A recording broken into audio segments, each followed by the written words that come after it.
Life can be very complicated and difficult when people are grasping all the time. And I think when we're constantly achieving something new instead of celebrating what is, we become less and less satisfied.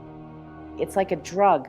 Money is a drug, sex is a drug, shopping is a drug. It's a bottomless pit trying to satisfy ourselves.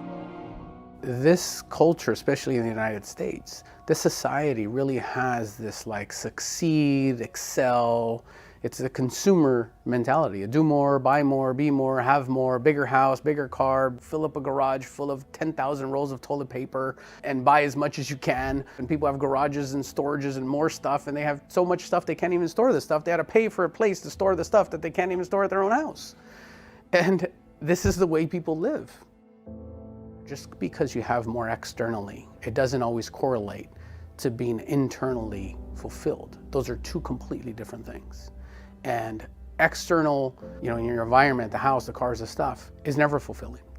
It's short term.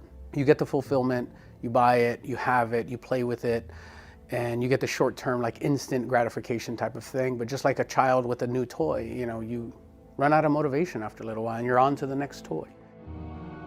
I think for those people who don't settle down their nervous system with meditation or who don't have a spiritual or creative practice, their mind is constantly traveling into the past, into the future, and into other people's business. And when that happens, they're not present for themselves and the world that's being revealed to them. And a Zen master might say, "Show me the future, show me your past," and there's no way to do it. Those questions, they stop the mind. Your mind will gyrate a little bit and then eventually it settles down. We dive into the source of everything. We started naming some of the qualities of it. It's eternal, it's ever-present, it's intelligent.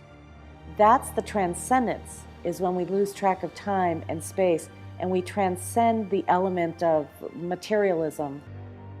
When we recognize that every single material thing at its core is energy and everything is vibrating, then you can get a feeling for this nature of existence that is not as materially real as we tend to think. We sometimes get a feeling like there's something else going on here, that there's something much more connected, that in a very real sense, we're sharing the same dream. And so I recognize that I'm in some ways playing a role, but who I really am is so much bigger, so much more mysterious.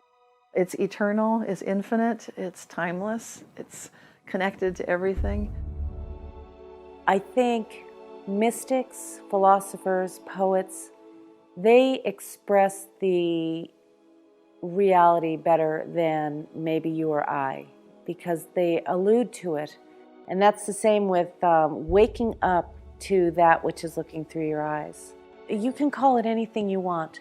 Some people call it self with a capital S. Some people call it spirit, God, soul, the great spirit, consciousness itself. It's that which animates all of this. It's what's residing at your deepest level. In some ways, experiencing a dark time, in some ways we're experiencing a renaissance. And so there's some threats to our existence right now. But we also have more and more people who are paying attention and more people who are looking for solutions in areas that we didn't look before. Get out there and do something nice for somebody and don't expect anything in return. Be kind. People need it. If we remember that the people who we complain about are human, that underneath their beliefs and ideologies, they're human beings, it opens up our ability to hear one another. We are the creation of the forces of life, living as long as the universe stays, which is forever, through the galaxy's nights and days. We'll live forever with the stuff of stars, ever changing, ever growing, born into this life, born into that, changing this form for the one that comes next, an eternal part of an eternal creation, a quintessential piece of divine revelation.